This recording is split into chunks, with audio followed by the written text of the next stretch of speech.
First thing I want to get into is this argument that's been going on online. The reason this show exists is because I like to argue about music and musicians and all that good shit. And so I love a good online argument. It's an argument that we get into sometimes on this show, and it's the argument of greatness versus technical proficiency. In this case, we're talking about Meg White, drummer for the White Stripes. And for those of you who might not be as familiar with the White Stripes were a two-person band, Jack White and Meg White. She was the drummer. He was the whatever else. I mean, I know sometimes it'd be bass, sometimes it'd be guitar, sometimes it'd be little weird piano things. There was all kinds of shit that Jack would do, but Meg was always the drummer.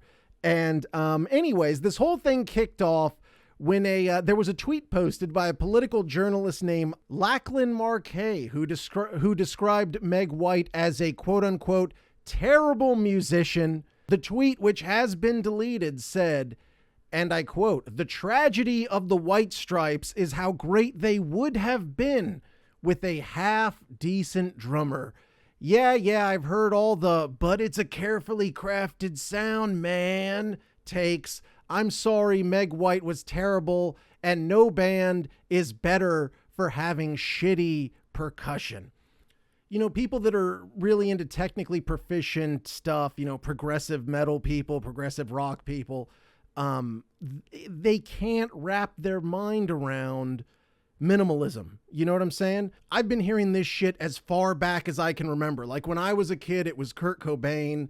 And there'd always be some dickhead. It's like, dude, fucking Kurt Cobain, it's just screaming, blah, blah, blah. I could fucking do that. No, you can't. Because if you could, then you would. And you would fucking be somebody. Ringo Starr would get this. Lars Ulrich gets this to this fucking day. Oh, if they only had a better drummer. But if you listen to Ringo Starr, if you listen to Lars Ulrich, if you listen to Meg White, there are drummers that have a signature style, and that's a hard thing to do.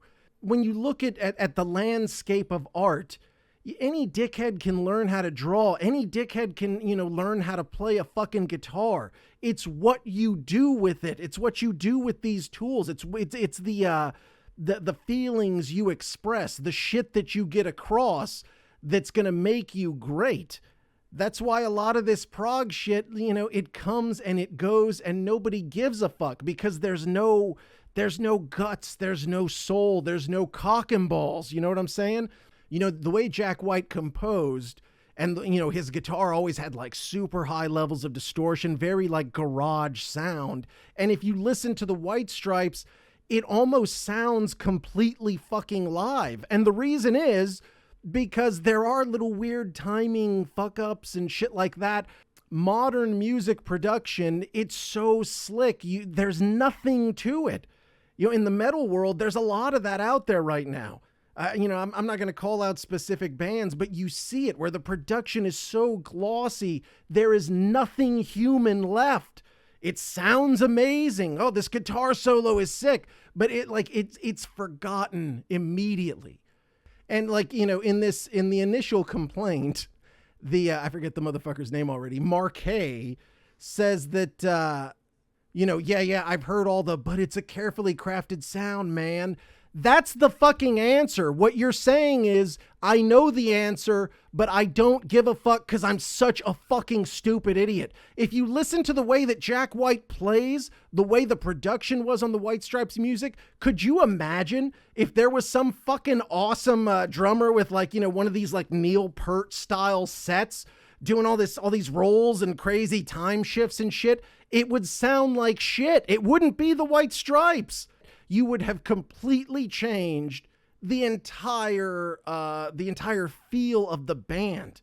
A lot of people say, well, Meg, she didn't really have shit to do with anything. She would just show up and play. I don't give a fuck, man. It's not about, who practiced the most. It's not about who can do the fastest shit and who's got the greatest stamina and who's got all that stuff. Who kicks ass is the question. And Meg White is one of those people. And so, the reaction was swift and it was angry, and it was so fucking angry that this motherfucker immediately came out and apologized, said, the tweet was over the top. It was true. The take was truly awful in every way. The journalist also apologized to White directly, saying, and I quote, so to Meg White, I am sorry, really, and to women in the music business generally, who I think are disproportionately subject to this sort of shit, I'm sorry to have fed that as well. I'm really going to try to be more thoughtful in the future, both here and off. So maybe he got his ass whipped for being some sort of sexist. To me, this is not a sexist issue. Meg White played the drums with such fucking swagger. And it matched Jack. I mean, fucking Jack would come out and play some of like the craziest sounding shit. It's not technically good, but like it hits that last three notes and you're like, oh, fuck yeah. It's abstract art, man. And you would, if you're the type of dickhead who would roll your eyes at that and be like, oh, fucking art, yeah, go fuck yourself, dude. We're not gonna agree or get along. Because you're a soulless, dumb fucking idiot.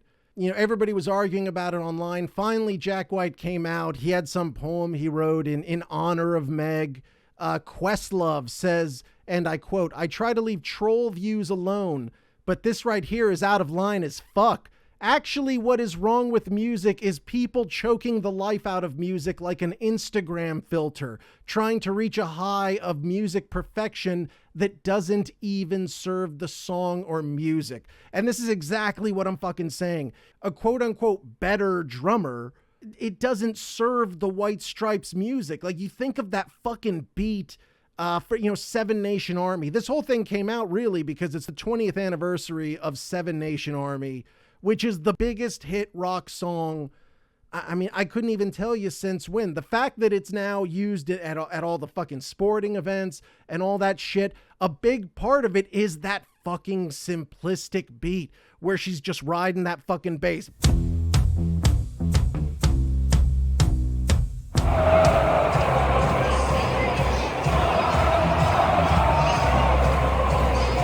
That's the reason you play that shit in real life. Everybody starts clapping because it's fucking tribal.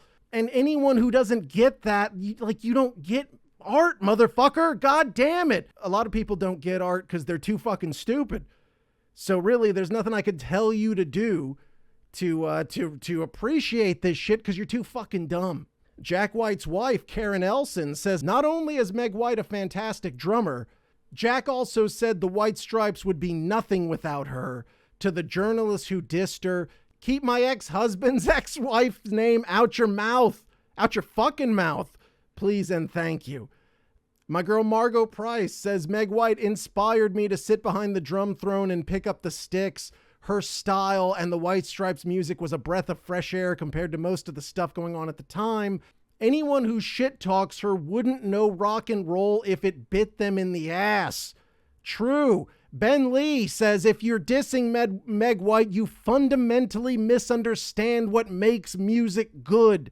It's the reason that people still give a fuck to look at, Starry Night by Van Gogh. It's the reason people still buy Beatles albums or, any great timeless bit of art. The reason you keep coming back to it, it's delivering some sort of cosmic truth that cuts through the bullshit and stabs you right in your motherfucking heart. And you're a better person for having felt that and having experienced that. That's what great fucking art is about. It's not about how well you can play the guitar. Oh, dude, I got one song that's 45 minutes. Well, how about you stick it up your fucking ass? Who cares? Is there 1 second of it that I'll remember after I've slogged through a 40-minute fucking song? Will I remember any of it? Will I give a fuck? Probably not. Anyways, the argument has no end. Basically, Meg White fucking rules. There's nothing to argue about. She's an all-time great. And if that bothers you, I'm fucking glad. I hope it sticks in your fucking craw for all your goddamn days. Anyways, moving on.